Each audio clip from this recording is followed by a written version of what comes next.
Welcome back to another episode of the In Pursuit podcast. My name is James Crowley, and ironically, I'm here with James Crowley. Another one. I was actually talking to people, and I was like, I'm doing a podcast with James Crowley, and they're like, you're doing a podcast with yourself? Yeah, I was the same. I was like, I'm doing a podcast there this week, and they were like, with who? I was like, his name is James Crowley, yeah. And they were like, what? Yeah. People were like, what the fuck? Like, it's funny enough, we're both from similar areas. Like, I'm Kinsale, you're from Ballinspittle, not too far away.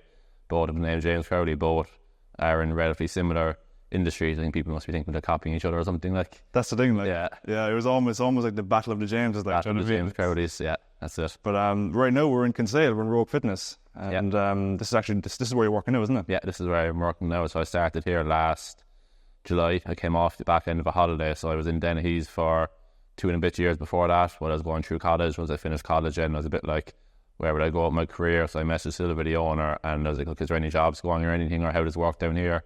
And she was kind of just said, come down for a chat, and she kind of offered me just a good opportunity in terms of career development. And I was like, look, I'll just take it, see how it goes, and it seems to be going fairly well.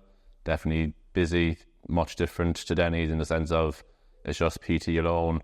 You're in for when the client is here, and if the client is in here, you're gone. So there's like a lot of split shifts, early starts, like late enough finishes, back in early in the morning again. So it's much different to having like set hours of 6 to 2 or 5 to 11. Like some days it could be 6 to 9, 2 to 3, and 5 to 7. But I suppose that's the life of a PT, really, isn't it? I totally hear 3 or 4 lunch breaks and that in the afternoon. Hear ya. But like, so you were mentioning like from college you went to Dennehy's, but like what was college for you? I done art in UCC, so I had the dream of being a teacher. So I would have started. Teacher first, yeah. Yeah. Jeez, I never knew that. I don't know where that came from. So I wanted to be an English and history teacher, because in school I actually enjoyed too, English and history. They were kind of my 2 subjects that I was relatively decent at and had a bit of an interest in, because I always liked kind of learning and liked analysing things. So obviously in history and English, you're doing a lot of analysing poems, whatever, or like text and history. So when it came to choosing the CAO, then I was like, I had rec and leisure in my CAO as well as arts.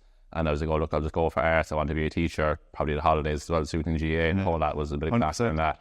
And must have been during my first year of college, once you, like, it's completely different. Anything you learn in school, you don't necessarily learn in college. So in college, it was all kind of old English, middle English, and like I had zero interest in that. I wanted to learn how to teach English and history to a classroom, and you don't necessarily learn that in art, especially. It's just more a wide range of like literature and English, and same history. Like, so I failed first year, just about scraped. Came into second year. It was the first year of COVID, 2020, when they kind of pushed college all online. Sat around for September to Christmas, didn't necessarily do much college, handed in a couple of assignments late. Failed 1 or 2 Christmas exams. Then it came to going to summer, and it must have been around May, I'd say. I bought a home gym during COVID, so I bought like a wooden squat rack and a wooden bench press, and I kind of trained a good bit. And that was probably the first time I'd consistently trained for a couple of months on end. And I was like, geez, I actually really enjoyed this. And then before it kind of got me thinking, then I was like, I'd applied to jobs when I was 16 in Acton, was down in town, to get a job in the gym, even just like standing around. So I enjoy being in a gym environment. So like that never really got pushed out of me in school. That could be a possible career opportunity. And not taking rec and leisure in the CO was probably, like, looking back, a big regret, but also it worked out fine, because it meant during my second year I had to repeat second year. So my first semester of second year, since I passed everything besides one module, meant I had so much free time in the world to go to the gym, to watch podcasts, to work in Dennehy's. So I was working like full time more or less during the first semester. So that gave me more hours on the gym floor. Obviously more experience. The more experience you have, the more confident you feel. The more confident you feel, the more you enjoy it. So like that definite, from when I took the job in Dennehy's in September 21 to December, was like a good growth part of my career, because I just got to work and train and learn. You seemed locked in then, like. Yeah, like it was my first, and I was like, geez, I actually really enjoy doing this. And then I passed the second semester the second time around then, and I went into final year, and I was just still in Dennehy's then. So it was like, probably worked out fine in the end. Cost my mother a good bit of money that it shouldn't, and I owe her a bit, but it worked out fine in the end. So we're here now. I will always owe our mother, like, until we're gone, like. No, I don't know how much I owe her now, but I don't want to know, I'd say, at the same time. I totally hear you, but that's what they want to do for us, like, they just definitely see us do the best we can. Yeah, like. no, Trina, she's been great now, I can't fault her, so. 100%, like. And like, you were college, Dennehy's, and now here, like. So yeah. How long have you been here? I've been here just coming into a year now this June. A year already? Geez. Yeah, so actually geez, I don't know where this time has gone. The last year has been one of the quickest ever. Like, it only feels like yesterday I was leaving Dennehy's and going on holidays for 3 weeks. So like the last year has flown.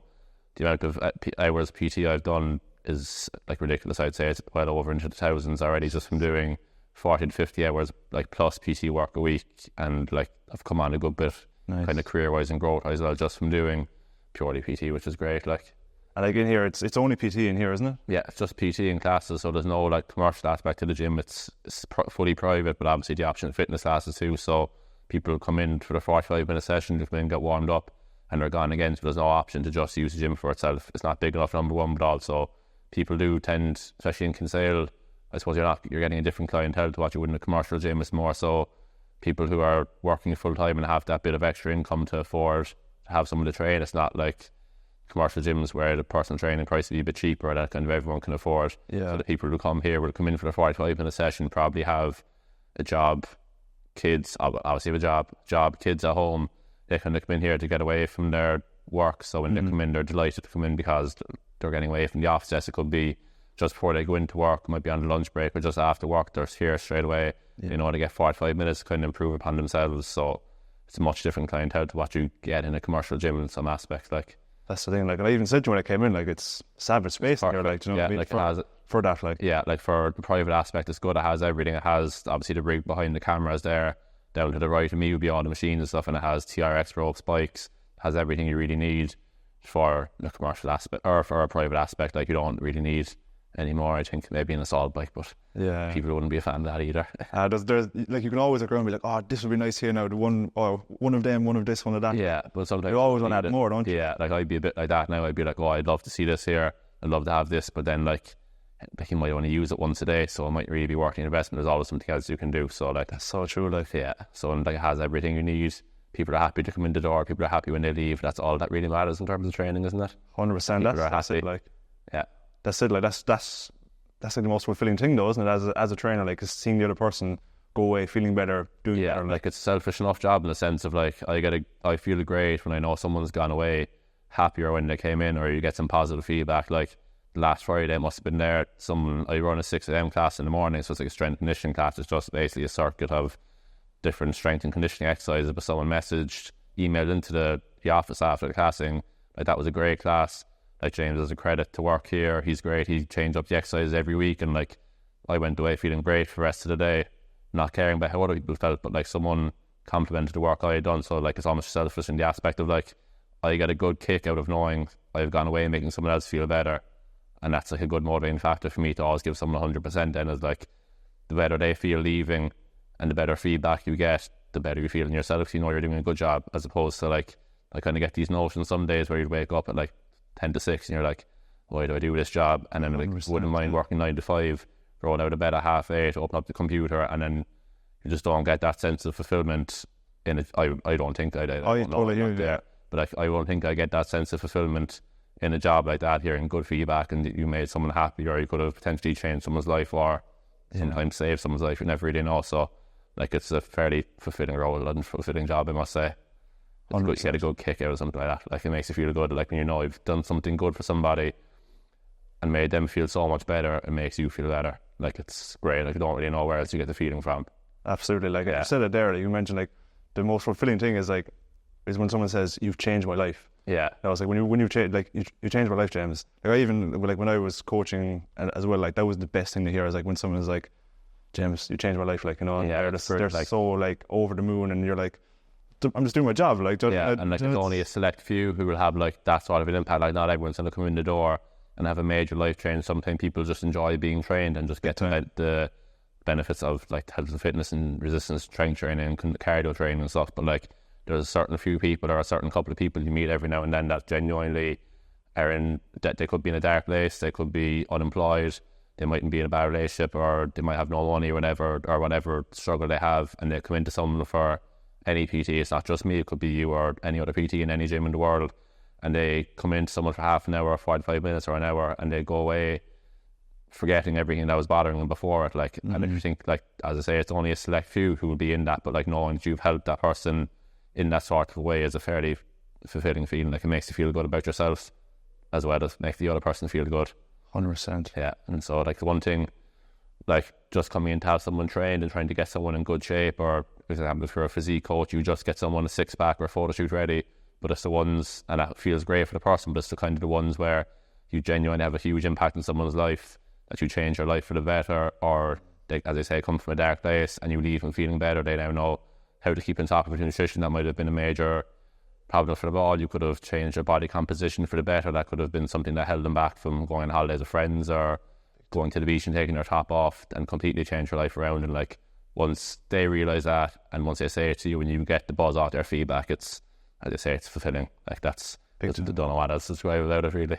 100%. Like, that's something people could mistake with like going to the gym. It's like they think they want to go to the gym to lose weight and just like lift weights, but it's not. There's so much more to it, isn't there? Yeah. Like you just mentioned, like how much it benefits people's lives, changes their lives, and how that impacts other people that they interact with. Then, like, see it like a good bit. Like, you see people coming in, they might have a really stressful period in work, and they might come in, you might go, how's things? And they're quiet. They might be like, oh yeah, grand, and they jump onto the treadmill and get warmed up, and you're like, right, this person's probably had a bad day at work.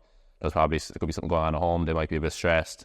So then, you know, in that 45 minutes, you're not going to be up their ass about nutrition, saying, oh, how's the calorie counting going? Did your calories this week hit your protein? How's the outside training going? Did you get for your 5k runs? It's more so a case of trying to get them talk about the weather, whatever it is, try to get them feel better going away. And obviously with the mix of exercise and then you trying to be supportive and nice, they go away feeling much better. And that's like a huge part of personal training, is making, when people come in, that you make sure they're feeling better leaving, no matter what's gone on, whether it's to say a stressful day at work, a problem at home, whatever it is. And that's a big thing with it, like. Yeah, 100%, lad, yeah. So that's savage. Like, and one thing there I just think about, I want to kind of go back to, is like, you mentioned you were in college there, like you were doing arts, but like they didn't teach you anything that you use now, like. Yeah. From doing that course, like, how, like, is there anything in that course that you like use now, like, or how did that benefit in you any? Did that benefit you in any way, like? No, like, there's nothing from, like, say, a knowledge standpoint. Like, I don't use any like English literature in here or history references or anything like that. I wouldn't say it necessarily taught me too much. Like, the arts is a kind of a bit of a funny course. It's more so something you do, not when you don't know what to do, but like, I would have loved to do, say, sports science, but like, there was no hope I was getting the points for that. But if I was to go do a sports science course now, I'd blow it out the water. I'd be fairly confident going into it. I'd love doing it. I'd enjoy the experience. But with arts, I kind of can't say I took anything from it that I've taken into the real world after it. It's kind of more just like, the only reason I finished the course was like more as a backup, just in case I ever needed to go somewhere and get a job, or if this place burned down, I had no job in the morning, at least I have something in the background that will get me a job. So like, college isn't the most important thing, but in terms of having a backup plan, like, you do have to have one, like, and that's kind of what it was. Like, I thought about dropping out a fair number of times, or dropping out of arts and going back to do work and leisure, but I was kind of in my last 1 or 2 years, and I was like, there's no point adding on an extra 4 years of college here. I might as well just get this done, have it in the background if I need it. At least now I have the option to do a master's in strength and conditioning or physiotherapy or whatever route I decide to go down in the future. The arts degree is just a backup for all that. So like, it's good in the sense of I took that away from it, that I can now use it as a pathway for other things. But like, in terms of learning from it, I don't think I took much, to be fair. Yeah. I'd have to properly think about that, but like, I doubt it.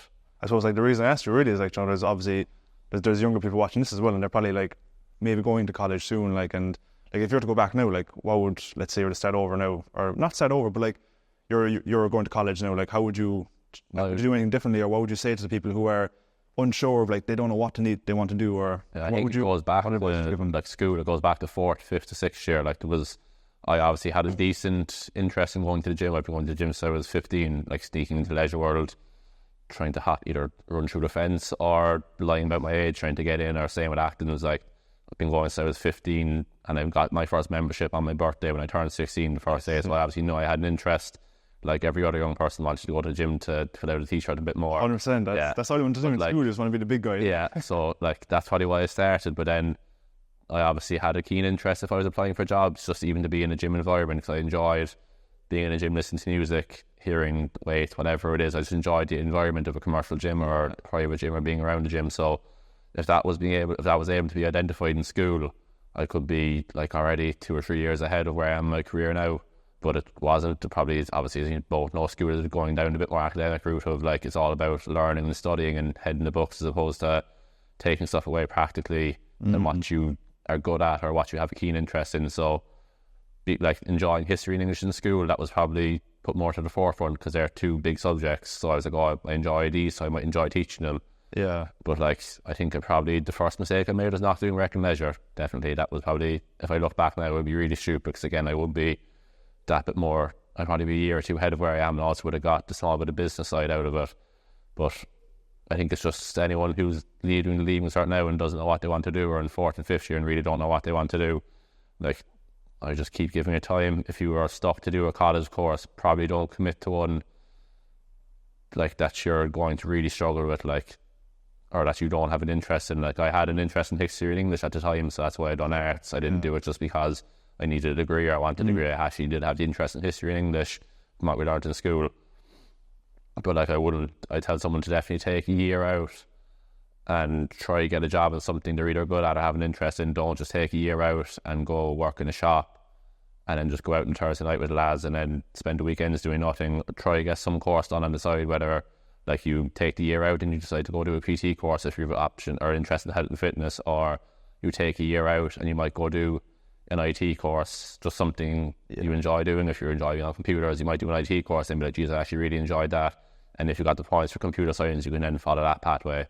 I'd say definitely if you're stuck about deciding what to do, take a year out and then do a couple of courses, weekend courses, day courses, online courses in a couple of different areas, and see what ones you enjoyed most, and then maybe go down the college course route from there if it fits, would be my opinion. Because I wouldn't tell someone that college experience is great, but you can also finish college and be completely stuck as to what to do. You see it happen with some people. They do 4 years of, let's say, a business degree, and they don't enjoy business. They don't really want to go working in an office. They might have an interest in health and fitness and just never follow that route. So I would definitely think someone to take the time, take the year out, do a couple of online courses or weekend courses, and then see which ones you enjoy and just do those, would be my advice to someone who's stuck. Yeah, that's solid. Like, yeah, you don't want to rush into a course you don't like and then waste 3 years and drop out. Like, I only follow someone on Instagram, and I was watching the story the other day, and he was saying he done 3 years of BIS and has now then dropped out because he didn't really enjoy it.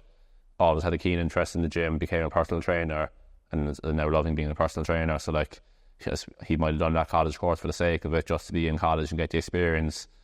The being not liking college outweighed the experience of being in college, and then decided to drop out. And again, could have been 2 or 3 years earlier in his career if he just went to his gut and maybe done the PT, because it isn't like a big career people want to do from the off. It's kind of something people find after 2 or 3 years of working a job they don't like, that they actually might enjoy coaching people or whatever it might be. So definitely final advice would be take the year out, do a couple of courses and something, don't just sit around, and hopefully you figure out what you want to do. If you don't, I wouldn't be too worried either. There's always a job somewhere for you. 100%. That's some serious advice. Like, that's actually solid. Like, because like, as you say, just put yourself into everything. Like, do you know, whatever you like doing, just even if you're not making money from it, just put yourself into it and do it. Like, like the amount of, or even like watching podcasts and stuff, or like, for example, if going down like making money online is something you want to do, obviously that's a big thing these days. If someone really wants to make money online, have some sort of a passive income stream, just watch a lot of, if you do decide to take that year out and not go to college, start investing in podcasts or businesses or mentors who are in that same industry as you. Work with them, see what they're doing, and just copy, rinse and repeat, just copy and paste what they do, because obviously what they're doing is working. Copy and paste and put your own spin on it once you feel confident enough. Like, that's what I would have done over the years of being a PT. When I was worked with a couple of coaches, saw the way I would have been coached, whether it stuck with me or not, and whatever stuck with me I would then take it into my own clients and try it with them. And then if it stuck with them, you make your changes, and depending what you enjoy from the coaching versus what do you want to do. That makes sense. 100%. I totally hear you. Yeah, like that's actually something I try and do as well. I try and learn from other people. Like, because everyone has their own philosophy and their own way of doing things. Like, you know, so if you can just immerse yourself into that for a while, learn from them, take those couple of things. Like, you're not exactly copying them. Like, you're taking knowledge and wisdom from them. Yeah, like knowledge. And you're putting, as you said, putting your own spin on it. Like, like knowledge and wisdom is passed down through however many generations. Like, everyone's copying somebody, but everyone again has their own subjective opinion on it. So like, you might think one thing about how to say coach someone online, you might agree on 80% of it, but I have a different 20% to your 20%. Yeah, but it's still more or less the same thing. So like, that would be, I think, would be learned from other people who are in the same business as you or in the same career path as you. Not copy what they're doing, but take what they're doing, try it for yourself and see if it works, and then you can form your own opinion off what they're doing. Because like, I would have worked with coaches before, being coached myself, like, and they would have put things through coaching plans. I would have been like, geez, I don't know if I would have done that myself, but I'd always give it a go. You'd never be like, geez, fuck this, why would I do this? I don't agree with this. You'd always be open-minded, give it a go. And sometimes I've been like, yeah, it actually feels great, that worked very well. Sometimes like, oh, I still might go with my own opinion, and that's just the way life is. Everyone's going to have conflicting opinions at some stage, but you have to be open-minded to learn from people who are in a better position than you, otherwise you'll never grow, I think. Absolutely, that's amen to that, like 100%. Like, but like we talked earlier, you'd listen to a lot of podcasts, like, but who are the most influential people for you in terms of like coaches you've had, people you listen to, mentors, whatever it is? Who are the top people that have been beneficial for you? A couple, like if you want, we'll go down the kind of career path route first. So I suppose like starting in Dennehy's, obviously most of the staff in Dennehy's is definitely, like working in Dennehy's is probably one of the greatest things in my career. It gives you the good room to grow as a coach, because obviously you do the wide range of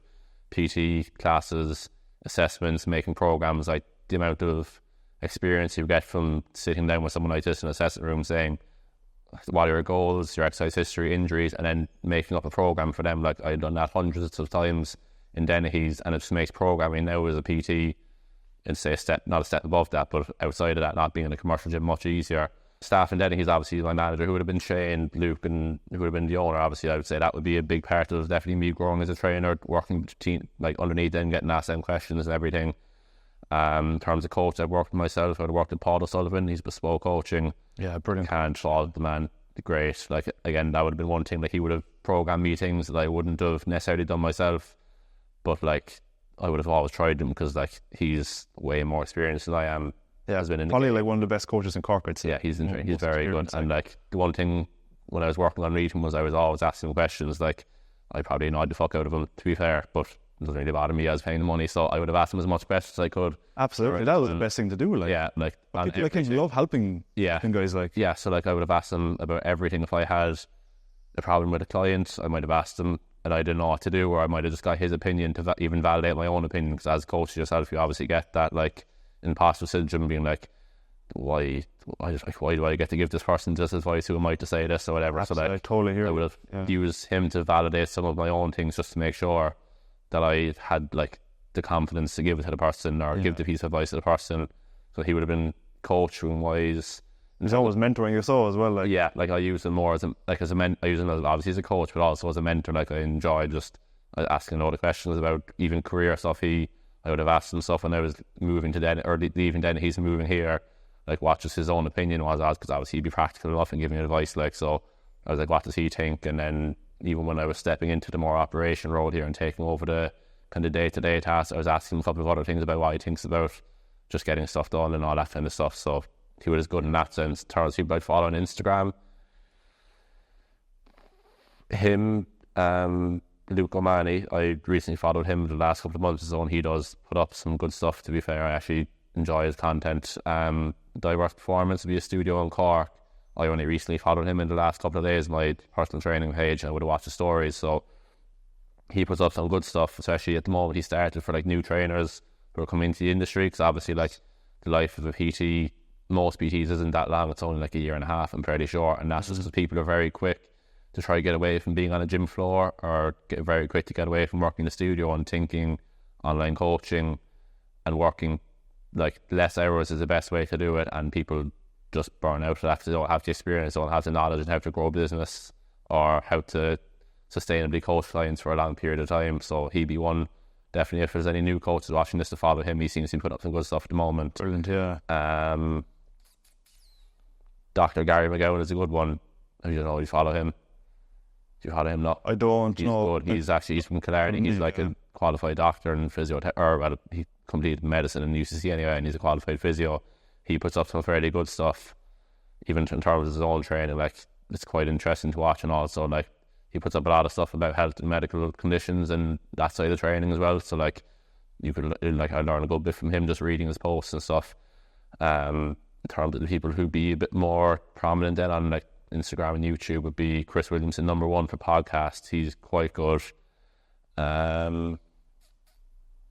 James Smith would be very good. I'd be a big fan of his stuff. I just like the practicality. Like I went to his business mentorship day in Dublin last year, like, and even though I haven't used much of the stuff that I took from it, like just the way he puts things across probably sit really well with me, just because it's practical, and he says it in a fairly simple way. There's no jumping or running around the screen with big captions. It's very straightforward in a monotone voice, and it's just put simply and correctly, in my view.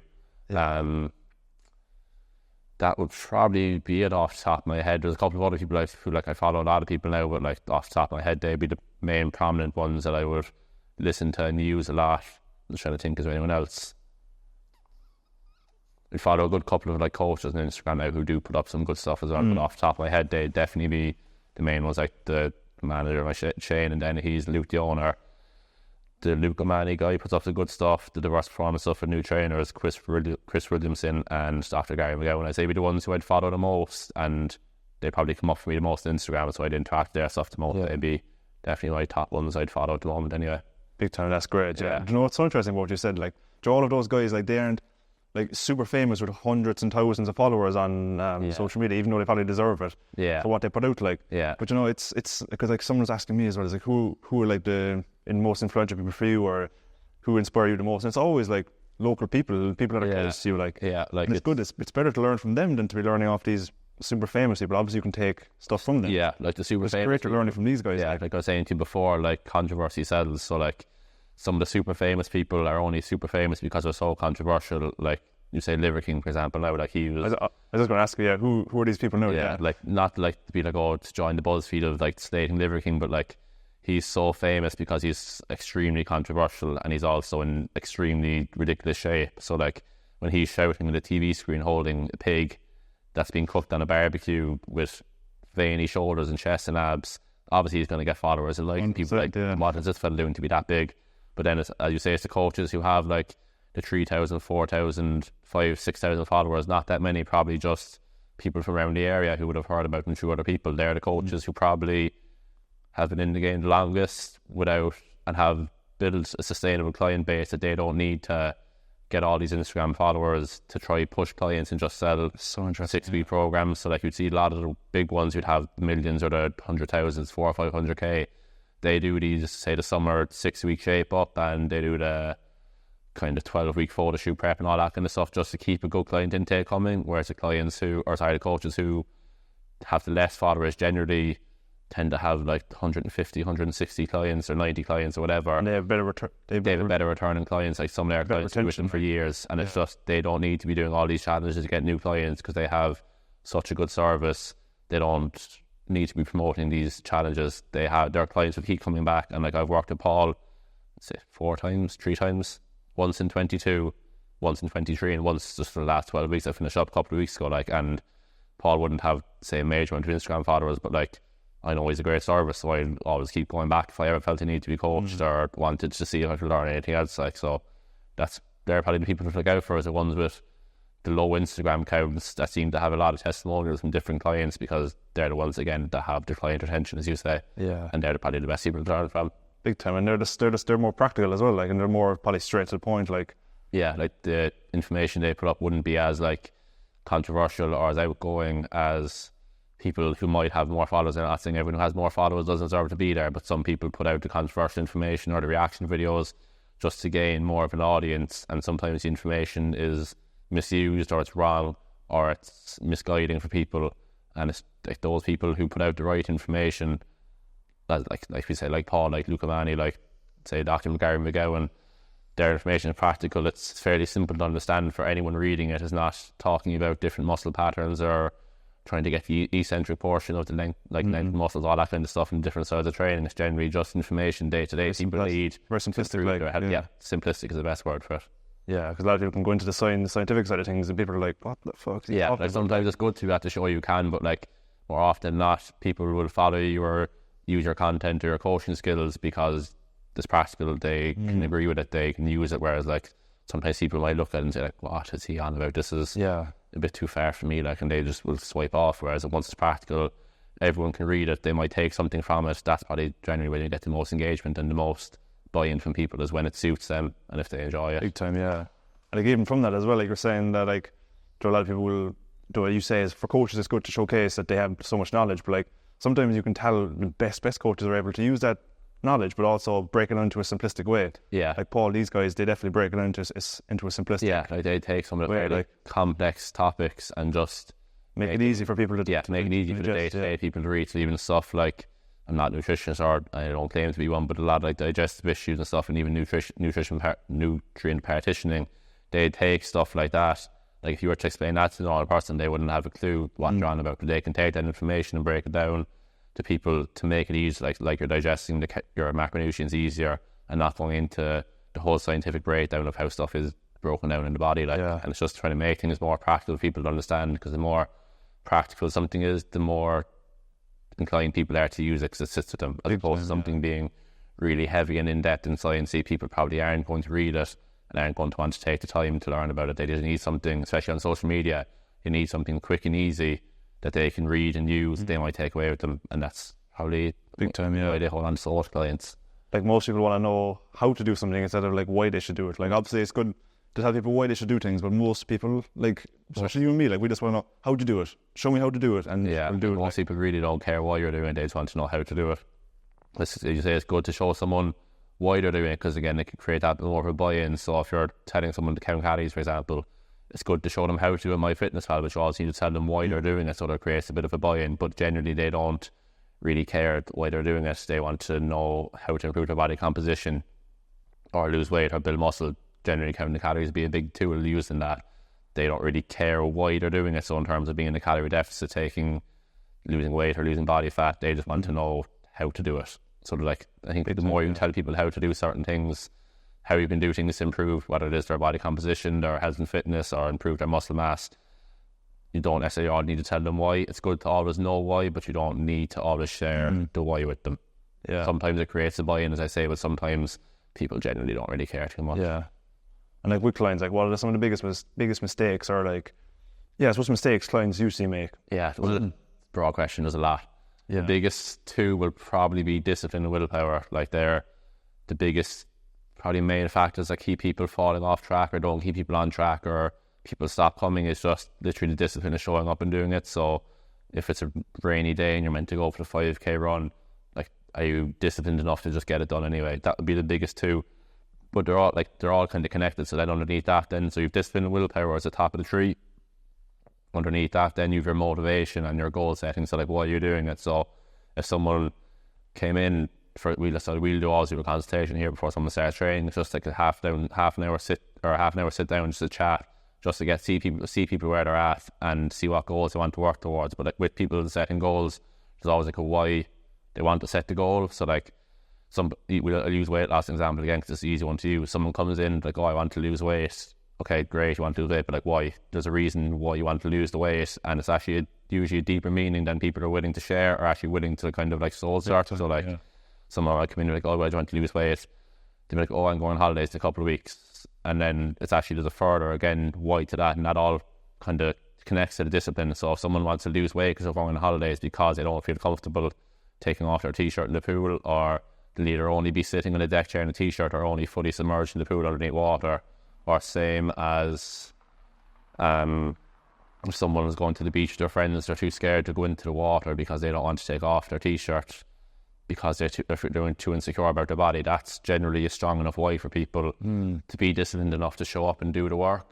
So like you mentioned there, there's a deeper why to, so like, someone wants to get in shape. So like to say, as I was saying, the top of the tree was your discipline and your willpower, and that's usually connected to motivation and goal setting. So like, why are you doing, what is the goal? So you have the discipline, the willpower, then underneath that you have your motivation, goal setting. Underneath that you have your structure and your systems in place that will help you achieve your goal. And then the easier the structure and the systems are, the more disciplined you can be with them. So they're kind of all connected. But the motivation and the goal setting, it's like you have your why you want to achieve the goal. So again, using the weight loss example, like there's a reason why you want to lose weight. It's not just because you want to lose weight. It could be you're going on holiday, and then it's like, why do you want to lose weight for going on holiday? Are you insecure about taking your top off in the pool, or do you only like being fully submerged under the water because you're not feeling comfortable showing your body? And these are like a deeper rooted meaning to people than just saying losing weight. And often people aren't willing to admit it, or they aren't actually willing to kind of soul search that bit much. But like once you figure out that reason why you want to achieve your certain goal, you'll be much more disciplined. So if you say, for example, you do the 5k run again, you're going on holidays, and we say a couple of weeks time your 5k run is programmed in your training program, it's raining outside, it's cold, are you still going to do the run? If your goal is to just lose weight, probably not, because you don't have your why. But if your why is you're going on holidays in 6 weeks, you feel currently insecure about the way you look, and you do want to make significant change, you'll be a lot more inclined to do it. And then having an easier structure and systems, like a lot of, as I was saying, the way to go to misuse of information online, it completely confuses people. There's so much online, like say Instagram and Facebook and YouTube have actually probably gone too far down the route of information and knowledge now, because there's so much on it that it leaves people confused. So like some people don't know where to start when it comes to losing weight. There's so many things like fad diets, like the keto, like fucking. There's too many to count. Yeah, like there was keto. We say keto's a big one. Like I heard before, someone was on it, like a Rice Krispies diet. Was mad. Never heard of that before. But like people generally don't know where to start, and they just see so many training programs like doing high rocks. Like everyone's gone running at the moment. They should be doing bodybuilding? Should they be doing weightlifting? Should they be, if they're an athlete, should they be training for sports specific, or should they be doing bodybuilding or whatever? Like people are just generally confused on where to start. So like they don't have the willpower, discipline starting off. They probably don't have the right motivation or the right why as to why they're starting.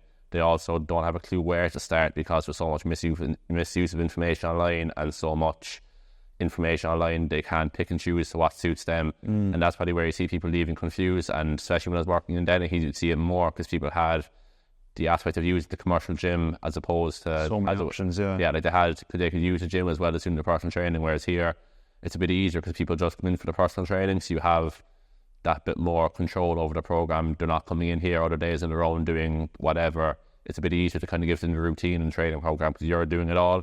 So like that would be where I see people struggle the most, would be not having the right why as to why they're doing it. Generally not knowing where to start, because if the amount of information is online, they kind of can't pick and choose what suits them, or they aren't willing to try out a couple of different things for long enough. So like someone might start and say like high rocks is a big thing. They might start doing high rocks, they generally might not enjoy it, and instead of trying another form of training, so just general resistance training, total body resistance, whatever, they just stop. They sack it off and they say, right, we'll give it another couple of weeks, I'll come back to it. Then the next trend comes in. So like running was a big one there for the last couple of months. A lot of people got into running. You'll even see in Instagram stuff, which is great. But now that the running trend is starting to die out a small bit, what are the people going to do now? Are they going to jump to the next trend, or have they found something in running that they enjoy, or are they only doing the running just to pick up on the trend of people doing it? And say the same with high rocks. Like if someone just started high rocks training solely because they saw it online, what happens when the high rocks dies out? Do they have a plan or a structure in place that they're going to go into resistance training, or they're keep going to do high rocks if they enjoy that side of the training? When they get into CrossFit, a similar kind of movement, similar side of training.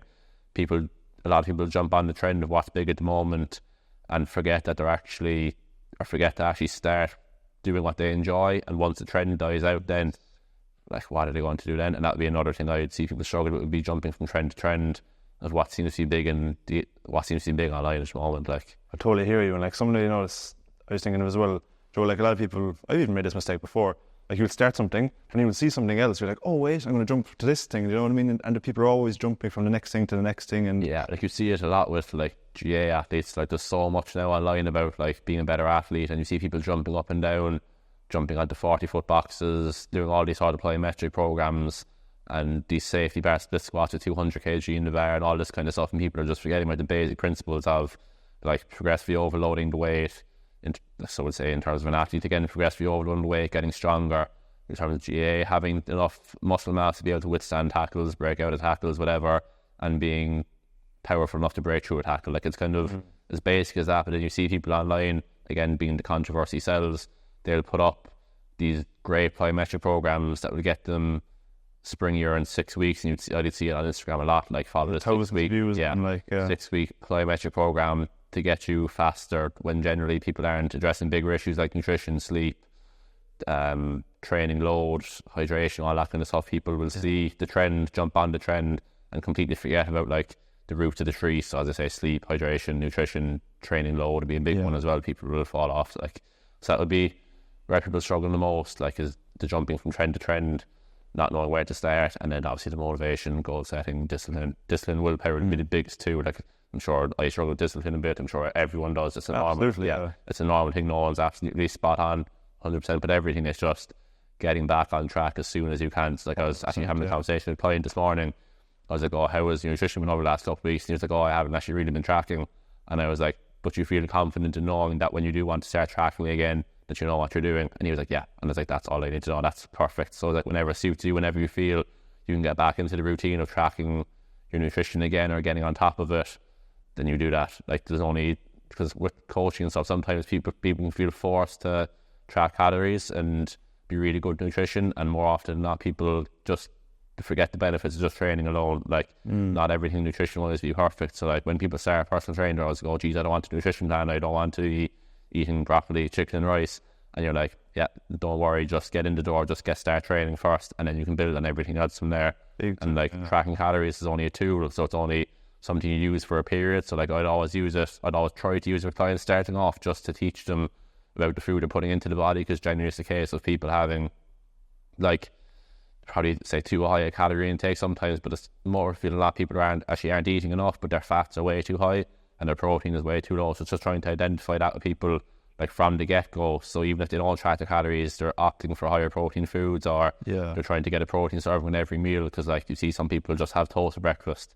Like, would they be able to have toast and a protein yogurt or something like that, just trying to get their protein up? And like, as I was saying, people often think it's just chicken, broccoli and rice and set meal plans, where often that's not the case. Like, I don't think I've ever given someone chicken, broccoli and rice in a meal plan, or ever told somebody So I don't even know where that came from. Like, it's just does it come from bodybuilding or what? Like, like, it must have been identified years ago. As you know, I've never given a client ever that kind of thing. No, like it's obviously in terms of like the macronutrient ratio, like it's probably fairly good, because obviously rice is a fairly filling food. It's fairly high in carb. You obviously have chicken, which is your high in protein, and you have your broccoli, which is just your veg source. And so it's obviously a fairly easy food to make. But like, I don't know where people get the idea from, or feel the need to have it the whole time. Like, it's still a thing. Like, it's still a conversation to have with people. Be like, oh, I don't want to eat chicken, broccoli and rice. And like, yeah, you don't have to. There's so much stuff online now on Instagram and all these like fake away recipes and like stuff. It's like, just use them like I use them. Yeah. But Joe, you said it was a really good, like that's the first step, is about building awareness.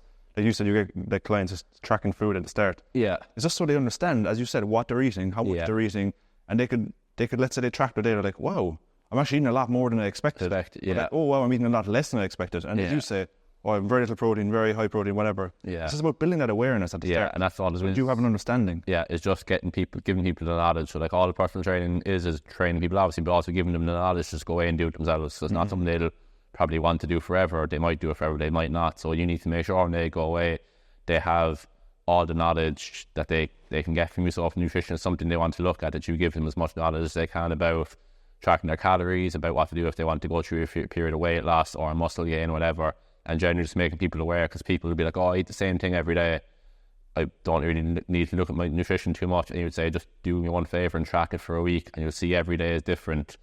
Their calories are way out of portion, their fat's a bit way too high, the protein's a bit too low, and it's just like raising awareness to that, so people then can make a conscious effort over the first couple of weeks to just try eat, say, that bit more protein without having to go giving them a meal plan or give them, say, a set calorie number for especially the first 2 or 3 weeks anyway. In personal training, you get a bit of extra leeway with people in nutrition plans, but obviously online coaching, it's a bit harder because you're not seeing the person, whereas in personal training, you can kind of give people a bit more leeway to say, we'll just use the first 2 or 3 weeks to get settled in terms of training, get you a good training program, then we'll start to look a bit more in depth into nutrition. But online coaching is obviously different to that, because it's like starting the 0 to 100. You probably give them their calories straight away, try to help as much as you can starting off, but personally you get that a bit more leeway in personal training, I think. Yeah. Sometimes as well, like little and often, like it's like sometimes you can give them too much at the start and they're so overwhelmed. Yeah. Sometimes it's about little pieces and building up. It's like it's like training, progressive overload. Keep building it over time. It's going to amount to a lot. Like same, like that's something nutrition I would have made as a personal trainer, probably starting off, would have been trying to overload clients with information, just because I was like, felt I needed to give them as much information as I could, especially in like those member assessment programs. And then he's like, they were like a half an hour slot. There was like 1 or 2 days there I was in there for a good 40 or 50 minutes just talking to people. Now, in fairness, sometimes people would be asking the questions you kind of have to answer, but you can kind of get caught in a tangent of trying to give people as much information, just trying to be helpful, but you also are like some person who completely goes away and they're like, what the fuck? They've been completely overloaded information. So like, you're generally better off to start, like if someone was starting fresh in the gym now today after you, we'd start off just with a training program, seeing what movements they can do, if they can complete their 6 basic movements, so squat, hinge, push, pull, vertical, horizontal, maybe a lunge, and 1 or 2 of the isometrics, so see how they got on with that. And then session 2, you would say, how did you feel after that?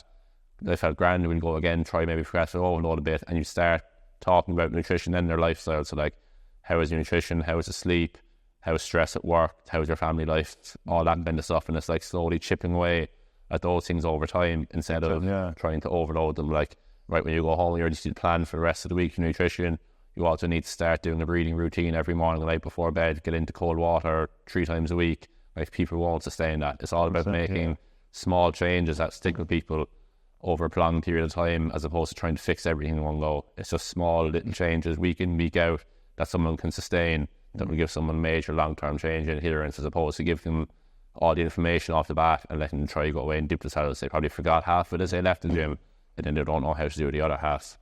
You haven't jumped on that ice bath trend, no? Nah, I don't like cold water.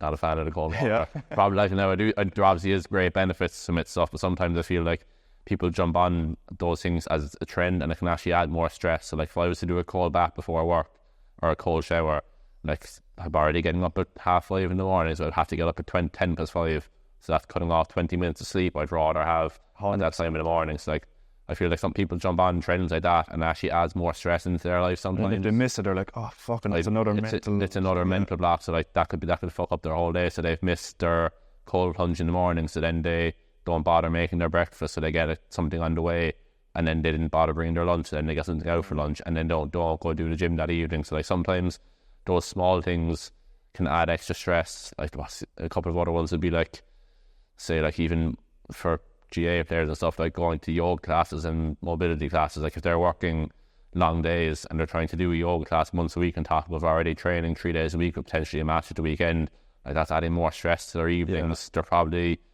going straight from work to the yoga class, so they're getting less time at home to relax and prepare for the next day, so they prepare their food or prefer to get to bed early, and it's just adding more stress. That's one thing I feel like people struggle with, is jumping on big trends and actually they forget about the 4 major things, like sleep, hydration, nutrition, training load, and hydration, if I didn't say that. Yeah. So like, that would be the 4 things people should focus on, as opposed to like the ice baths. I probably should do the ice baths now, I just say, but wouldn't be the biggest fan of the water. No, I hear you. Yeah. No, so I was wondering, because it's like something, as you said, it was a trend that everybody was doing, like, and like outside their house, like. Yeah, like, there's obviously, you get those serious benefits from it and stuff, but like, I don't necessarily feel the need to do it. Like, I might see some benefit from it, but like, at the moment I don't necessarily feel I need to do it. So like, why would I bother doing it? I would just be adding something extra into my week that I have to go out of my way to do, when I could spend that time preparing my breakfast or my lunch for the following day, or spend that time studying, or just even like relaxing between shifts or whenever. Like, so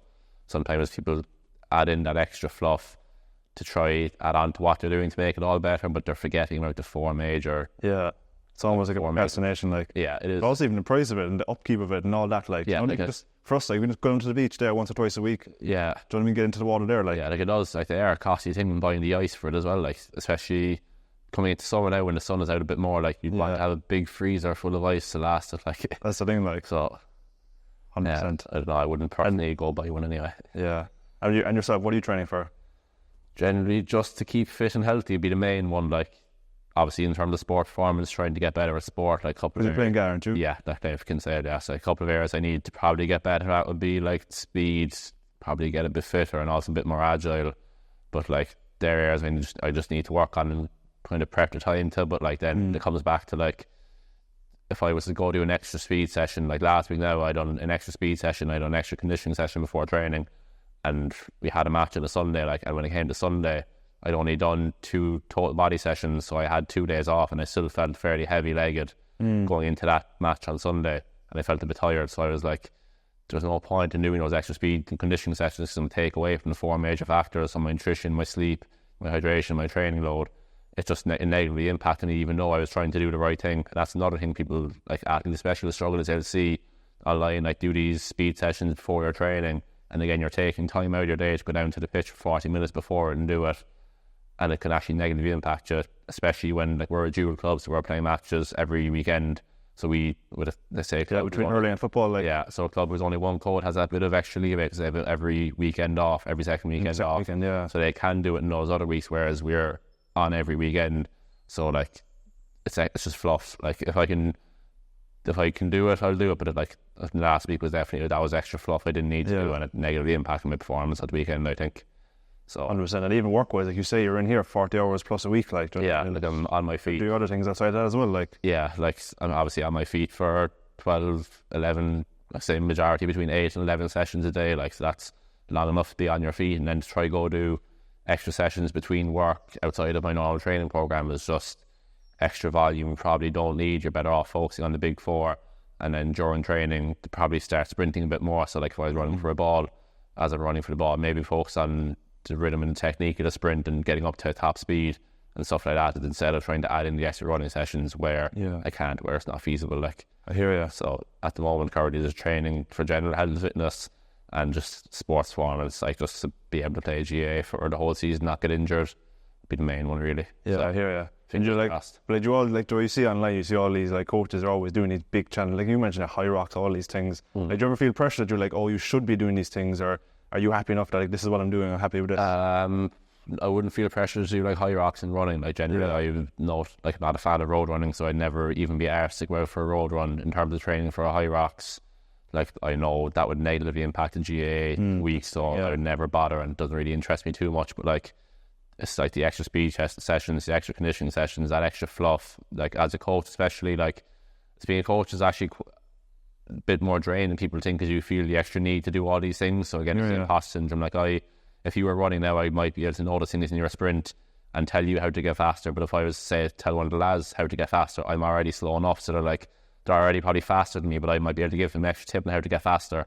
But like when it's coming from someone, say like myself, who's friends with them or who's not as quick as them, they're like, what are you on about? Like, that's one tough thing of being a coach. You feel extra pressure to do all the things you wouldn't program a client to do. So like if someone came to me looking to improve their sports performance, you'd manage the 4 things, so sleep, hydration, nutrition and training load. Wouldn't give them any extra fluff, but as a coach you feel a bit pressured to do the extra fluff, so you feel confident enough to give people the advice. So you're like, yeah, I've done this, I can now tell you to do it. But like, you wouldn't program it for them during the week, but I'd always feel pressure to do that extra stuff myself. Totally hear you. Yeah, it's just like, this probably comes with being a coach, is like you feel you need to do it all to tell someone to do it, but generally you don't. Like if you were to look at Usain Bolt's sprint coach, I doubt he's getting 100 metres in 9 seconds, and no one would dare question big time his knowledge or ability. Like, so it's a funny one. It's just trying to manage that, and that's why even working, I definitely say to all coaches to even work with a coach for a period of time. Big time, just so you don't have to worry about your own programming. They can do it for you. Like when I worked with Paul. And you also learn through them as well. Yeah, like when I was working with Paul, one thing he was like, you have a bit of extra fluff in the training which you probably don't need. Like, and I was like, oh, but should I not be doing this? And he was like, would you give it to a client? And I was like, no, probably not. So there you go. Yeah. I think with coaching as well, like, it's all about asking the right questions. Yeah. Like, he asked the perfect question there, like, would you give it to a client? Yeah. And it made you think, like, fuck it, yeah. Probably wouldn't. Why would I do it for myself? Yeah. And like I know full well I wouldn't give it to a client. So it's just a case of like trying to coach yourself as if you coach a client, but like that's probably the hardest thing to do with a coach. And to coach yourself is the hardest thing in the world. Like, that's why there's business in this. Because you're constantly overthinking everything. Like, and there's you're trying to, like, you want to make sure you're covering every base, so you feel confident enough to cover every base if someone asks you. But generally, like, you don't need, as I say, would you get Usain Bolt sprint coach to do 100 meters, and like, would he get a decent time? Maybe not. He's probably old. Yeah. So like, you wouldn't question his knowledge and ability there. Like, so it's just trying to remember that. And I was only thinking that earlier today, after last night, just be the match last night, like, and I wasn't the best, like, so I was thinking, like, do I need to be doing extra this week? And I was like, no, I don't. We've not a match the weekend, probably just focus on the 4 pillars and try get better at the weekend, like. Savage, yeah. So that's it. In terms of my own training, it's not too complicated. It's just the 2 total body sessions, 1 upper body session if I can, depending on, it's like a bonus one, so just a bit of pumping. I'm the same. Like, I have my two main sessions a week along with running, and then there's like, if depending on how you feel and if there's time, like generally, like an upper session won't do too much damage, and like you wouldn't be too much fatigue. There wouldn't be too much fatigue after it, like, so you can always get away with it. But if I was really tired, I'd just skip it. Like, it's big time. It's not extra fluff, but like, I don't need to be doing it. You are still getting the upper body across the week anyway. Like, so that'd be my own training at the moment. As I say, I probably do need a bit more conditioning and get a bit fitter, but there's plenty of time for that. 100%. I hear you. Like, even like as a coach now, because like, so how long have you been coaching in total? This is my 3rd year, so I qualified. So going back to college, I applied for the image fitness course in, say, May 21, and I completed that like 8-week combination course. So it was like 2 days on for 8 or 9 hours in, is it Max Life? Yeah, in Max Life. Yeah. For 8 weeks during the summer, and then I started in Dennehy's that September. So I finished mid-August, started in Dennehy's, started September, and that was the plain sailing from there. Savage. 2 years, just under 2 years in Dennehy's, and I started here. And here's going for anywhere, and we'll see where the rest of my career takes us. So like over those 3 years now, like you look back to like you 3 years ago, like how much have you like come on and change? Like even as a person, like obviously you've learned a lot as a coach, like being trained by majorly. people. Like, if I was to look back and think even when I was in school and first year of college and even second year and stuff, like I would have been a fairly shy person. Like I wouldn't have like been fairly outgoing or been like wouldn't have been that confident talking to new people and stuff. There would have been no chance we'd be sitting right here. Yeah, like if you asked me to do this 2 years ago, 3 years ago, I would have said not a hope. Like whereas that's serious growth. Like, yeah, like, and that's the things you don't know, especially with the job. Like I spend, as I say, 8 or 9 hours a day, if not more, talking to people and trying to make conversation. People asking how their day is, hearing their problems and advice, or hearing their problems and stuff and giving them advice. So like the amount of growth you just get from that alone, from hearing people's experiences and then taking it into your own life is major, along with like just having to be outgoing all day. So like you have to be able to talk to people. You can't just come in and be silent for 45 minutes. Sometimes a client might want that, and this can be quiet, which is fine, but like more often than not, like people generally are happy to talk for 45 minutes. You need to be willing to talk no matter how you are feeling. Like I've come in some days, even then he's in here, absolutely wrecked, and you still have to put like that show on that you're just happy and outgoing, and that builds a bit of character. That energy out, isn't it? Yeah, and even it makes you feel better. And it's like the days I come in here, I'm like, fuck this. And once you put on, like, you like, I'm not putting it on, but like once you get into work and start talking to people, you kind of immediately are like, yeah, grand now again. So that's one other probably benefit of the job, is like you'll always feel better going away from it than you do going into it. Especially some mornings, 6 o'clock's a bit too early still. That's the thing, like 6 o'clock is early start. Like, yeah, it is. People be like, who go to the gym at 6 in the morning? Like, you know. Yeah, but people love it. Like, that's the thing, it suits their schedule. Like, especially people with family and kids, as you mentioned. Yeah, go, like once like, and I'd always recommend people to go train early in the morning, try to get it done before you start your day, because like you won't know what will come up in the day that'll throw you off in the evening. So like I'd always say get it done straight away in the morning if you have the option to do so, or else like lunch break, or else straight away after work. Try limit the amount of time you have fucking around between things. So like get up, go straight out of bed, get it done, go to, or if you don't wake up, go to work, get it done straight after work. Try not to go home and sit down, because the once you throw up your feet, like they're really hard to get back down. That's it, procrastination will just come in and just kill everything. Yeah, and you eventually start thinking of reasons not to go, like, oh, you have to get ready for tomorrow, you have a presentation or work you have to do, and then it's like 6:30 comes on, 7:30 comes on, 8:30 comes on, and it's like, oh geez, 9 o'clock now, it's too late to go. So it's another day pushed off. But even in the morning, like even if you're not training, like something I still do religiously all the time, just walking in the morning, like like you'd be so surprised what like 10-15 minutes stroll in the morning would do. Yeah, like if you have the time, like if you're someone who say doesn't start work till 9, you work from home, and like, there's no reason, once say you drop the kids off school, or if you're someone who doesn't have kids and has no responsibilities, there's no reason you can't get up and do it before work. Like that then comes down to the discipline and the choice. So like if you find going to the gym after work is impossible because you're wrecked after a day's work and you have no responsibilities, or no kids, or whenever you're living with friends or living at home, there's no reason you can't choose to go to bed earlier, to get up early in the morning, to go to the gym or go for that walk. And like it sets up for your day fairly well, like, because no one really feels worse leaving the gym than they do coming into it. It's more often, big time, rarely you see people leaving feeling worse. Like that's the thing, but like movement, energy, it's just it's a constant cycle. Like once you're able to get your energy up, get your mood up, and that comes through movement. Like and like creates energy. Like the endorphins you get after like doing a gym session or going out for a walk or a run in the morning, like it'll set you up for a day fairly well. So if you woke up feeling fairly shite and you go in and you get your session done, you're going to feel better. You're more inclined to make the better choices throughout the day then. Like and that's again comes down to the structure, the motivation, the goal setting, discipline of doing it that morning, getting it done. And like as I say, you'll often feel better, like, and you'll feel much better for it. So it'll set you up for your day, like 100%. Yeah. And what's the plan here? Because I remember we were talking before we turned on the camera. Yeah. And like you'd come here, but there's more room to progress. So like I started here last year in June with like the plan to hopefully eventually end up like taking over the business from the owner. So like over the last couple of months, it's kind of September, I'm slowly kind of taking over like the day-to-day stuff. So like the scheduling, all that kind of stuff, replying to emails, doing the consultations, classes and stuff. Like, so I set up a couple of classes in the last couple of months. Like that's kind of between now and June.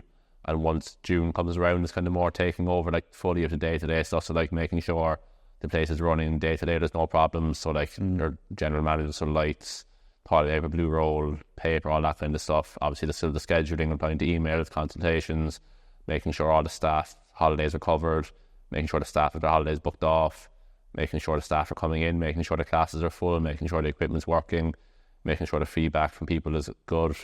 And then that's kind of June till the end of the summer.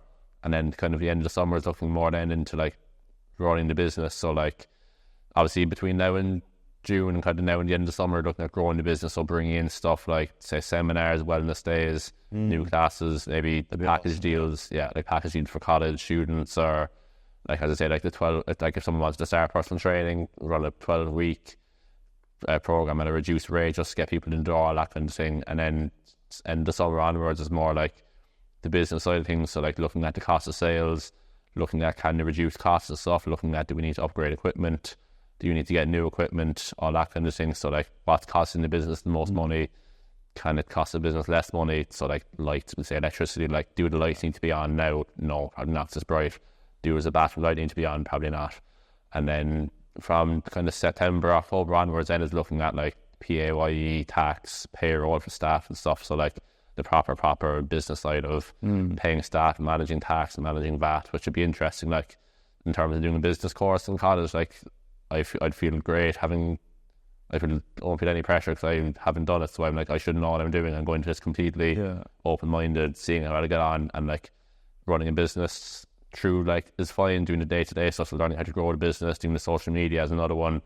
Trying to grow the business, getting extra client, getting more clients, getting more members and stuff. But like then learning how to do VAT, cost of sales, PAYE, the payroll for staff, paying bank holidays, all that kind of stuff, like is generally the true ins and outs of the business. Like that's where that's where it gets fun. Yeah, that's where it gets like, that's actually running a business. Like there's the day-to-day stuff, as I say, but then there's like that's properly running a business. And then looking past all the boring work that needs to be done to make sure that but it's always been interesting. Like I go away, for example, if this place burned down in this time next year or whatever, I'd have gone away learning how to run a business, knowing how to hire staff, manage staff, pay their holidays, give them holidays, organise a schedule, grow a business, run a business, make sure customers are happy, which is like just as good as any course or anything else. Big time, So like that's the plan for next couple of months, is kind of take over the more day-to-day stuff, running the business, then, as I say, the cost of sales and stuff like that, and looking more into the actual in and outs of the business, and then we'll see where we go from there. Whether,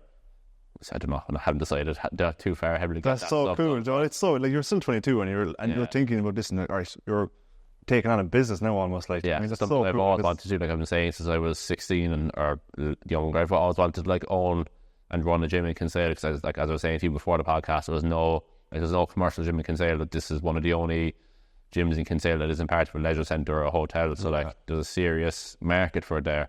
And now there's a space here where I can go and progress into it, instead of, for example, like it's going to be hard enough to get your own place in Kinsale without paying out your teeth. Like, so like here is a perfect place to grow and learn. And as I was saying, learning about running a business in and out is like that's something I never thought I'd do ever, and it's like only a couple of months away. And I just like saying there's going to be so much more learning come with that. Like, which would be cool. Like, so like the more you learn, it's even the more I learn over the next couple of months now. Like I'll be learning how to grow the social media, how to run the social media, how to run the day-to-day business, because obviously I have the backup of the owner being here now if anything goes wrong, whereas when she goes or moves away, then it's the case of like she'll still be in backup, she won't be here to help. So it's like it's on me to make sure the place is running smoothly and well and everything's covered. Like, so that's more responsibility again, which would be cool to see how I get on. Like 100%. As I say, like it's a quick turnaround. Like if you asked me this time last year would I be here, I would have said no. Like I was not a bit stuffed, but like I was working in Dennehy's, I was finishing college, I still didn't know where I was going to go in my career, so I was turned around fairly quickly in here, which is cool. Like, the thing is, like, Joe, some people might say, oh, you're lucky this came up, whatever, but like, it's not sure who said it, but you create your own luck. Like, you're here because of what you've done. You put yourself out there, you've worked hard, you've done everything. And these opportunities come to you because you're ready. Like, you make yourself ready for them. Like if the owner didn't think I was ready to do it, then I wouldn't be doing it. I wouldn't have taken responsibility of the scheduling and the stuff I'm doing at the moment, the emails, consultations. If she didn't think I was capable, I wouldn't be getting those responsibilities, I'd assume. So like, and as I say, I've worked hard enough. Like I put a good bit of time into my work in Dennehy's. Like I tried fairly hard. I tried to get as busy as I could with the hours I had. Tried to give the best service in classes as I could. Tried to be as friendly to members, whatever as I could. And like that isn't necessarily luck. That's actually just working generally hard. I would have always made sure the place was clean relatively, and made sure I was always doing something. So like, as I say, that's not luck. That comes from just doing the work. Like, and like this, like I would say this was lucky in the sense of like I asked at the right time, but like I also still though you were ready at the right time as well. Like, it was perfect timing in the sense of like I was just going on holidays for 3 weeks. Like 3 weeks is long enough to take away from a normal job anyway. Yeah. And I was like, this came up, and I just went to the business day with James Smith. So I went to his business day in Dublin last year, and he was like, kind of saying, if you're thinking about doing something, just go for it. And the worst comes all, you move back in at home, or you go back to the other job you had, or you get a job in a restaurant and you restart. Like, so I was like, look, fuck it, I'll give it a go. Worst comes to worst, after a year or a year and a half, I reapply to a job in Denny's, or I go to another commercial gym and start over or whatever. So like, it's totally hear you. It's working out well at the moment. It's so great that he says that. Like, you just gotta take the step, you know. And like, sometimes you're just in this comfortable place. Like, it's like, I think Chris Williams said it best, but I always love it. Like, it's, you're like comfortable, but like you want to go.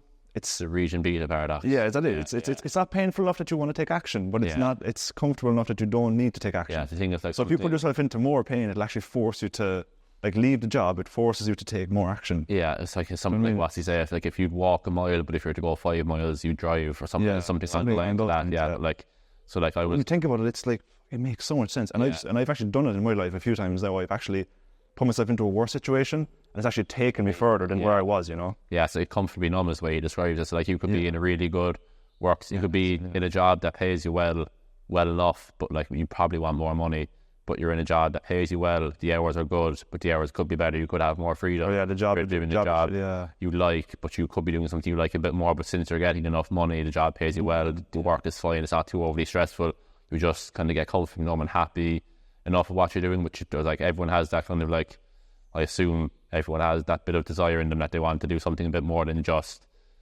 sit down all day or just stand up all day. And even if somebody who's a teacher who wants to get into this industry, then just teach at a classroom all day, because I like to say the holidays are good for a teacher.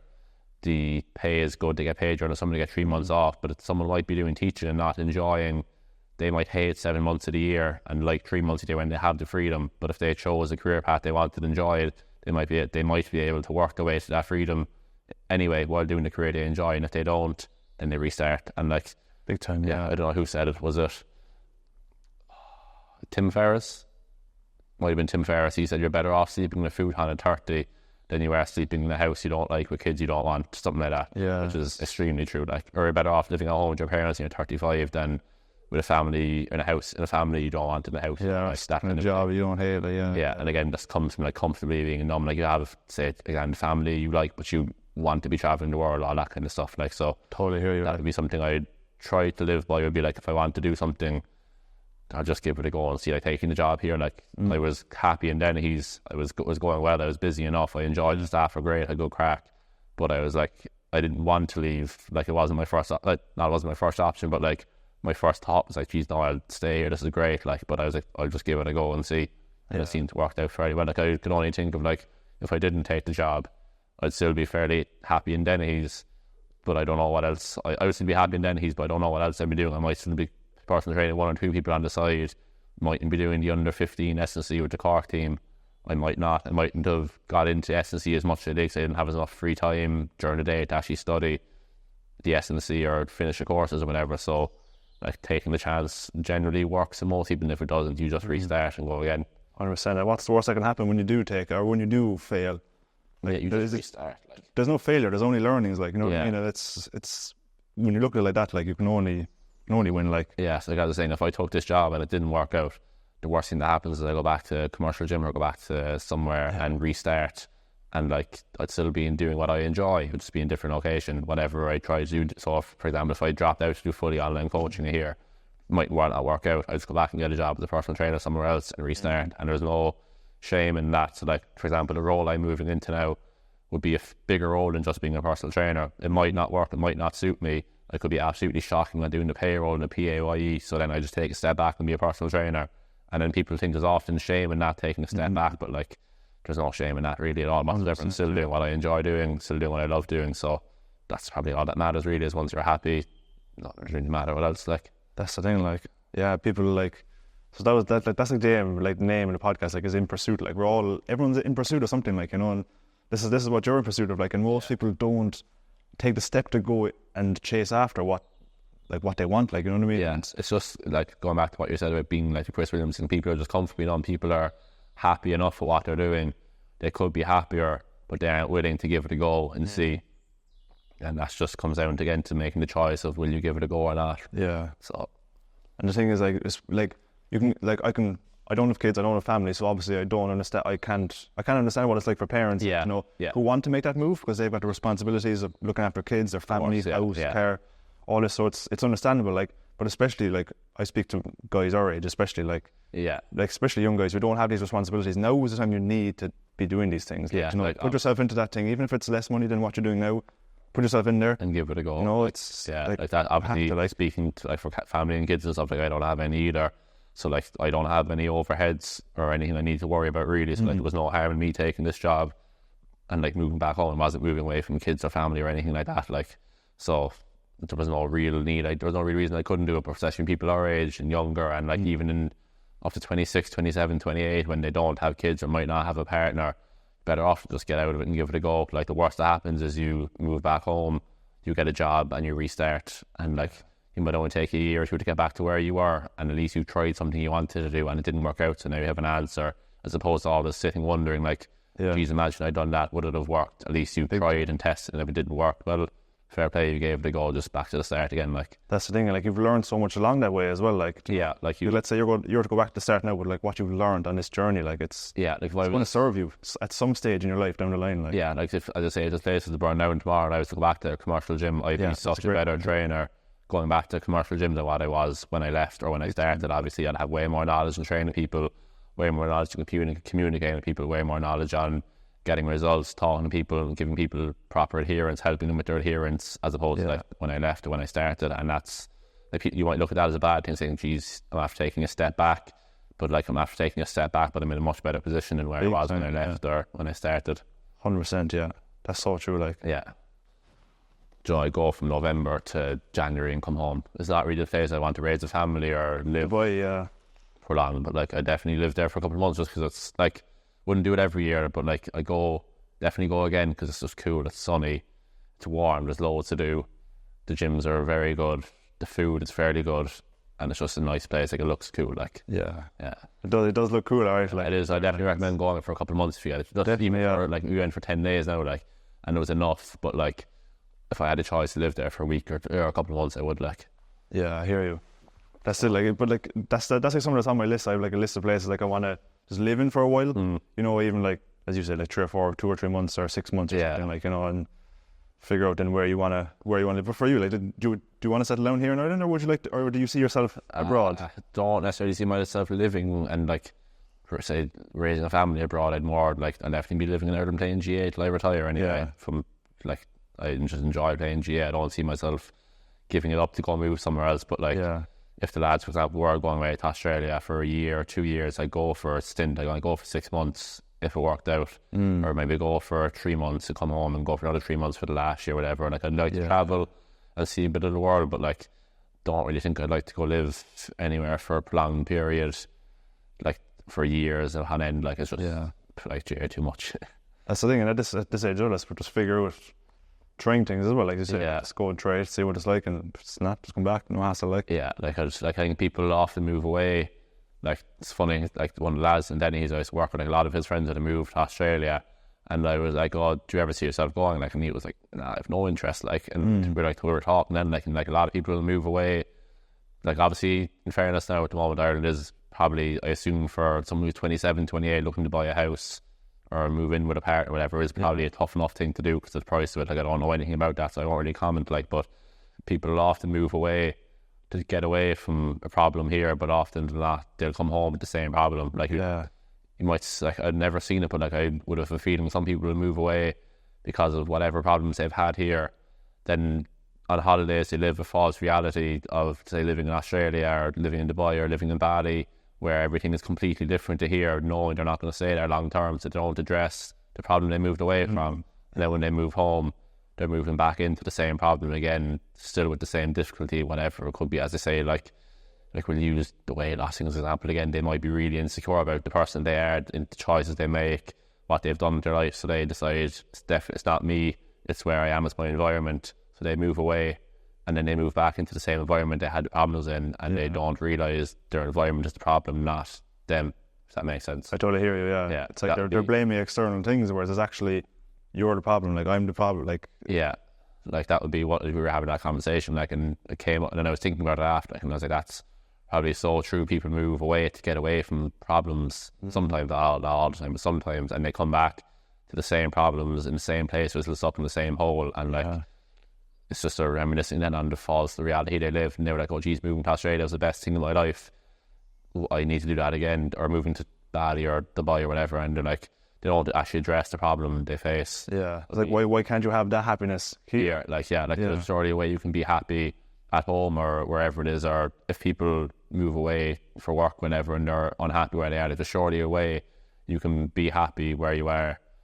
It's just by probably changing your environment, whatever it's your friends or if you're living at home and home isn't great, you need to move away from home, move county or move out to a house of friends or whatever, like, so it's just probably identifying a problem you have that's making you unhappy and then acting on it, but having the courage to take on. And like a lot, like it is probably a hard step to take, like taking the courage and something that you have a problem with. Like I personally know if I was probably be really unhappy with something, I'd just let it slide. I probably mightn't take action unless it got really, really bad. Again, it's that comfortably like numb kind of thing. It's like it's not a big deal now, like, but then it's if you don't deal with it, it's going to get a big like if you don't deal with something when you're 24, 23, 25, whatever, it could come back when you're 30 and still be a problem and be like a major problem you don't know how to shake off. And that's when people like go through that whole midlife crisis crack. Obviously, me and you aren't there yet, so we won't comment too much on that. 100%, yeah. But that's like like how, like, obviously we haven't been through it, like, so we don't know, but like how, like, what can we do just to avoid that? Is like just taking full accountability, taking full responsibility for everything that's going on, like, and just trying to, you know, not fix everything, because nothing's broken, you could say. Like, I don't like to say things are broken, but you know, you can always make things better, like, you know, whatever's going on in your life, whatever, like, what bothers you, like, what do you not like, and how can you go about fixing it, and how can you go about changing that, like, who do you need to call to ask for advice on that certain thing, like, you know. Like it's just reaching out for how to help would be the biggest thing. Like, I personally haven't suffered with any mental health problems or anything like that, so again, there's something I'm not competent commenting on, or I don't feel comfortable commenting on, but like, it's just be reaching out, even like for a coaching, for example. If I don't feel comfortable with a subject, I'd always look at a YouTube video or watch the podcast, or ask a coach who knows more than me, or ask someone who knows more than me, just even if I had an answer for myself, just to make sure I'm confident enough giving that answer. So it's just that imposter syndrome again of like not being willing to take action or not confident enough in yourself to take action, like. Big time, It's just like something I really noticed about you is like you have this big willingness to learn and to, you know, just to take, like, how would you say it? Like, this willingness to learn. You want to figure it out, you want to do it, you want to take action, like, and that's the way you need to be. Like, if you're waiting for things to happen, like a lot of people do, like they've just, maybe it might happen someday, I wish it'll happen or whatever. Or just like, go out and just go out and do it, like, that's like, what you're doing, like, and more testament to what you're doing here now. Me trying the online coaching and trying it, like, it's something. Being a coach, you would often feel pressure to do would be build like a big online business and then move to somewhere like Bali or Dubai and have 50 or 60 clients paying you €400 every week, like month, and raking in the cash. So I was like, Jesus, I need to be doing that. So you kind of feel that pressure to post stuff online, but like I find posting stuff on my own Instagram account would just be extremely boring and painful. Like, I wouldn't be the biggest fan of making content. Like, I haven't tried all the avenues. Like, I haven't tried making video content or like video tutorials, so I might enjoy that. It's probably something I should try. But like, I tried. It's the start of it now, right? But now, So like, I tried online coaching back in January. I had like 4 or 5 clients. I was like, oh look, thought I was in a position to expand my services by doing online coaching. I was like, I'll take on 4 to 5 people for free. Probably shouldn't have done it for free as well, because it created a less buy-in from me, and also it was easier to get out of for me and for them. So like that would be a mistake I made, but also I didn't want to take people's money, give a really shit service, and have kept the money. I would have felt quite bad about myself. So I was like, I'll take 4 or 5 people on for free. If anyone wants to do it, just reach out, whatever. And I got 5 or 6 people who wanted to sign up. So I was like, oh look, great. I was also looking at trying out systems I had. So like, how in-depth was my check-ins and stuff? Was it too in-depth for people? That's probably something it was like the check-in sheet I had. I was like, look, you need online coaching, you need to cover every basis. So digestion, energy levels, weight, all the biofeedback stuff. So like sleep, hydration, extra cardio, extra activity I did on. And sometimes that can actually be a bit too much for people who just want to start off training in the gym. So like that was the pressure I felt, was like, my online coaching service has to be the most in-depth thing in the world. I need to gather every bit of information possible so I can give someone back as much information as possible. And sometimes it's not the case. People might just need the training program, their guidance with their calories, and just get them to track their body weight and how they feel. So then after I finished the online coaching, a couple of weeks later, I kind of sat down and I was like, this didn't go too well, why not? So I made a couple of simplified versions of online coaching sheets that might be a bit more accessible to people who are busy or who just don't really care about the information. So that might be something I try again. But like in January and February, I was fairly busy. I was doing like 40 or 50 sessions here a week on top of 3 classes. I was coaching that Cork under 15 team on a Saturday morning, and I was doing the GA ladies here for the 6 weeks in the winter. So like I was working Monday morning and evening, Tuesday morning and evening, Wednesday morning and evening, Thursday morning and evening, and then Friday morning and evening, while trying to do my own gym training and my own GA training and trying to pass the driving test. So like, and just trying to live some form of life. Yeah, so like it actually, like when I came doing the online coaching, like I could have probably put a bit more time into it and really like sat down and done it, but like I wouldn't have enjoyed it. So after week 3, for the 4 or 5 people who were consistently doing it, I was like, look, I'm going to have to stop this at the moment. I'm too busy. Work just a bit too much. I don't feel like I can give you the best service I can at the moment. I'll still leave all the sheets open. If you want to follow on with the program, you can update your nutrition and track your body weight every week and just clear it out and restart again and leave all that there for you if you want to do it. And I was like, if I ever start it again, I'll reach out to you and we can maybe go again. So like, probably is something I'll get back to in the future, but like at the moment, as I say, like I don't feel I'm in a position to do it. Probably when I take over the day-to-day operations here, I'll need to learn how to grow social media anyway, so I'll probably eventually start up my own. But like, it's just that, like as you were saying earlier, I took the chance of doing online coaching. For all I'd known, it could have worked out great, and I could be doing, as people say, 10k weeks or whatever now, and I mightn't even be here, so you never know. But like, it just didn't work out at the time, and I wouldn't feel too much pressure to go back and do it again, or like I can't do it. It's just, it didn't work out at the time, like 100% at least. And like, you're not here sitting like, oh, imagine if I did that. If I did do that now, I could be doing this, I could be doing that. Yeah. Whereas you know now, like, because you went and tried it, we're like, look, didn't work out, that's fine. Yeah. Instead of you sitting here and be like, oh, geez, I should try that. You know, it's constantly bugging you and you're constantly thinking this and that. Yeah, because that's something I never actually tried. Like, I was working as a PD for what, like 2.5 years before that, and I'd posted online and I'd had like an online coaching link in my bio, but I actually don't think I promoted it once until I'd done that. So like, it is something I still offer and I am willing to do it with people. But at the moment, in fairness, I'm not as busy as I was in January, so I would give it a go again. But like, it's unless someone comes asking, I generally won't offer it online too much. I'm not in a position where I feel I need to get a massive online business. I'm happy doing the in-person day-to-day PT, and a lot of that comes through word of mouth and stuff like so. Yeah, and for like people in the Kinsale area now and people who want to get in touch with you know, where's the best place to get in contact with you? In terms of in-person training would be through Rogue Fitness, so info@roguefitness.ie. Just send in an email and just head out there'll be links to all these in YouTube bios, whatever. Yeah, so like you'll find a link somewhere. Yeah, that would be the best place for in-person PT. And in terms of online coaching, I have the link in my bio.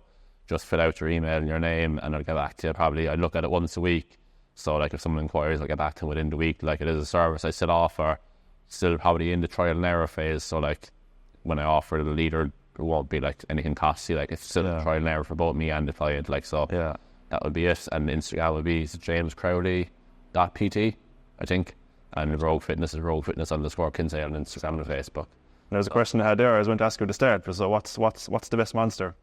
Oh, definitely the white one. The OG, Yeah, all the other ones are fucking shit, to be fair. Yeah, no, the white one now would be the best one. The red one's alright.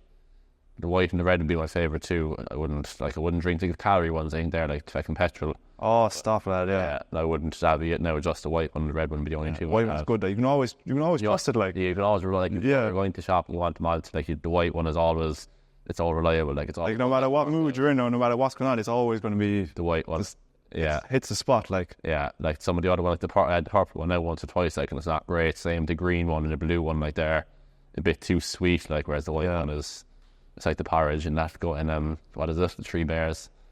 Oh yes, it's like the perfect porridge. So that's what the white one is. Yes, I can't even think of what that is. It's not Goldilocks, is it? It is Goldilocks. Yeah. I was going to say that, but I thought it was wrong. One's too hot, one's too cold. The one is perfect. And that's perfect. The white one is the perfect one. Yeah. Before we go, what is there one piece of advice or one thing that you kind of learned that you want to share? It's one quote or one piece of advice that you always kind of go back to. Like, I suppose looking back to when I was in school, like, I wasn't academically brilliant and I probably wasn't destined to do much, but like, I just think keep plugging away. So like, if you feel like you're able to do something, just keep plugging away. That you don't necessarily need to make it a big deal and tell everyone, but just keep plugging away at what you're doing. If you enjoy something like, say, going to the gym, just keep plugging away at it. If you enjoy playing sport, keep plugging away. If you want to make a change in career and you know what you're doing, but you can't fully commit to doing it yet, keep plugging away. If you want to losing weight is something you want to do, it won't happen overnight. Keep plugging away. Same with getting better at anything. If you want to learn more about health and fitness, or you're studying for a medicine course, you want to become a physiotherapist or whatever it is, keep plugging away. Like, it's all trial and error, but the most important thing is that you keep the time ticking over and over. Keep coming back to learning. Keep coming back to trying to grow, and like keep taking steps. The main catchphrase, we just keep plugging away. Keep plugging away. I love that, man. Keep plugging away. That will be the new quote for your brand. Yeah. Awesome. Making t-shirts, something, keep plugging away on the back. 100%. That's not a bad one, right? Not a bad one, yeah. It's like, be it. One of my favourite ones is like Nick. Have you ever heard of Nick Baer? Yeah, I've heard of him. Yeah, his one is like go one more. Yeah. Or is it go one more or something like that? And it's always just go one more. Like, it's even for the gym, just one more. Yeah, and like that would have such a profound impact on people. Like, it could be someone who might be on the edge of giving up, say, on their health and fitness journey. It's like, all right, one more day. Yeah. One more day, and then don't give up today. Give up tomorrow. Give it one more day. Yeah, wait till tomorrow. Yeah, and when tomorrow comes around, it's another day, and then it turns into weeks and months. You still haven't given up. You've built a bit of resilience or discipline, whatever, and now you have like enough evidence to be like, geez, I actually can do this, and you just go away and do it. So yeah, exactly like you've done so far, man. And best luck, and I hope for all the success here, man. Cheers. This will probably be the first of many, so yeah, Mike, appreciate that, man. Cheers. Good to have you on. That was good.